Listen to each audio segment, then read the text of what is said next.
ایک دیہاتی آیا، اس نے کہا حضور میں آپ کو اللہ کا رسول تب مانوں گا کہ یہ سامنے کھجوروں کا پکا ہوا خوشہ آپ کی گواہی دے۔ فرمایا تب تو مان جائے گا؟ اس نے کہا انکار کی گنجائش ہی نہیں۔ تو حضور نے اشارہ کیا تو وہ کھجور کا پکا ہوا خوشہ ٹوٹ کے حضور کے قدموں میں آ گیا، تو اس کے لبوں پہ کلمہ جاری ہو گیا۔ اب وہ ٹوٹی ہوئی کھجوریں جو معجزے سے حضور نے توڑی تھیں اس صحابی کی جھولی میں ڈال دیتے یا صحابہ کو بانٹ دیتے، وہ فخر کرتے ہم نے حضور کے ہاتھوں سے یوں توڑی ہوئی کھجوریں کھائی ہیں۔ یہ بڑی بات ہوتی، اعزاز ہوتا، لیکن حضور جانتے تھے قرب قیامت میں کمانوں سے نکلے ہوئے تیروں کے رخ موڑ دیے جائیں گے۔ اللہ اکبر۔ تو حضور علیہ الصلوۃ والسلام نے کہا کہ مان لیا؟ اس نے کہا جی میں مان گیا۔ کوئی یہ بھی کہہ سکتا تھا کہ ہوا کا تیز جھونکا آیا اور اتفاق ایسا ہو گیا جس آج کل لوگ بات کرتے تو وہ ٹوٹ کے گر گیا۔ تو حضور نے اس کھجور کے گچھے سے مخاطب ہو کے کہا تجھے جس کام کے لیے بلایا تھا وہ ہو گیا، اب واپس جا کے جڑ بھی جا۔ صرف توڑنا نہیں جانتے، جوڑنا بھی جانتے۔ اللہ اکبر۔ تو ہر دور کا فخر میرے حضور کا کوئی نہ کوئی معجزہ توڑتا ہوا دکھائی دیتا، لیکن دو دور حضور کے بڑے اہم دور تھے۔ ایک جب حضور تشریف لائے تو یہ زبان و بیان کے عروج کا دور تھا، تو سب سے بڑا معجزہ قرآن دیا گیا، اور دوسرا میرے حضور کا اہم ترین دور قرب قیامت کا ہے، اور قرب قیامت میں انسانی عروج کی کہانیاں سننے میں آنی تھی، اور سائنس کا ارتقاء ہونا تھا، اور لوگوں نے اپالو 11 کے ذریعے چاند پر جانے کی بات کرنی تھی۔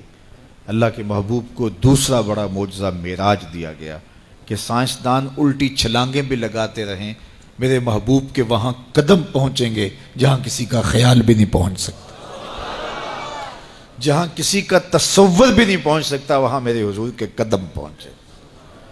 باقی رہی بات چاند پہ جانے کی، تو لوگ چاند پہ جا کے فخر کرتے ہیں، میرے حضور تو چاند کو قدموں میں بلا کر بھی فخر نہیں کرتے۔ چاند پر پہنچ جانا حقیقت صحیح، چاند قدموں میں لانا بڑی بات ہے۔ اور دوسری بات، لوگ چاند پہ گئے تو انسانیت کے لیے کیا لائے؟ وہ کہتے تھوڑی سی مٹی اٹھا لائے تھے، یہ چاند کی مٹی ہے، تو زمین پہ مٹی پہلے تھوڑی تھی کہ اور آگے خاک ڈال دی چاند کی۔ آج چاند پہ گئے بھی تو انسانیت کے لیے کیا لائے، اور حضور گئے تو امت کی بخشش کا مجدہ جاں فضا لے کے آئے۔ حضور گئے تو بندگی کا شعور امت کے لیے لائے، اور لوگوں کو بتایا کہ اس کی حضور بندگی کرو، پیشانی سجدے میں رکھو گے، الصلاۃ معراج المومنین، تمہارا نماز کے لیے جھک جانا تمہارا معراج کہلائے گا، تمہارا عروج اور بانک پن کہلائے گا۔ تو ہر دور کا کوئی نہ کوئی بانک پن ہوتا ہے۔ تو قرب قیامت میں سائنسی ارتقاء کی کہانیاں ہم نے دیکھنی تھی، لوگوں نے چاند پہ جانے کی باتیں کرنی تھی، مریخ کے سفر کی تیاریاں ہونی تھی، تو اللہ تعالیٰ نے اپنے محبوب کو دوسرا بڑا معجزہ معراج دیا کہ سائنسدان الٹی چھلانگیں بھی لگائیں، لیکن وہاں ان کا تخیل بھی نہیں پہنچ سکتا جہاں محمد عربی کے قدم پہنچ گئے۔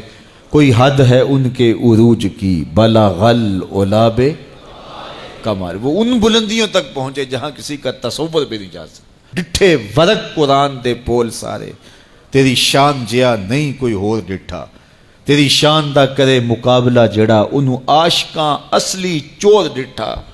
کوئی نور آکھے کوئی بشر آکھے، پیندا رات دنے ایہو شور ڈٹھا، اللہ والیاں گل مکا دیتی تساں ہور ڈٹھا اساں ہور ڈٹھا۔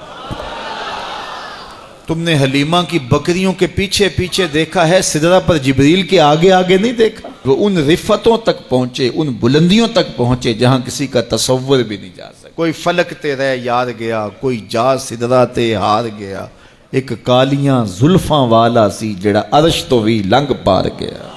ان بلندیوں تک پہنچے جہاں کسی کا تصور بھی نہیں جا سکتا۔ وہ کسی نے کہا نور بشر دا جھگڑا چلیا تے سدرہ تے جا کے گل مک گئی، اور میں کہتا ہوں سدرہ دور کی بات ہے، مسجد اقصیٰ میں کام پورا ہو گیا۔ نور بھی پیچھے کھڑے ہیں، بشر بھی پیچھے کھڑے ہیں، حضور مصلی پہ کھڑے ہیں، سدرہ میں آ کے گل مک گئی۔ نہیں، میں کہتا ہوں مسجد اقصیٰ میں گل مک گئی، اس سے بھی پیچھے آ جاؤ، میں کہتا ہوں ام ہانی کے گھر میں گل مک گئی۔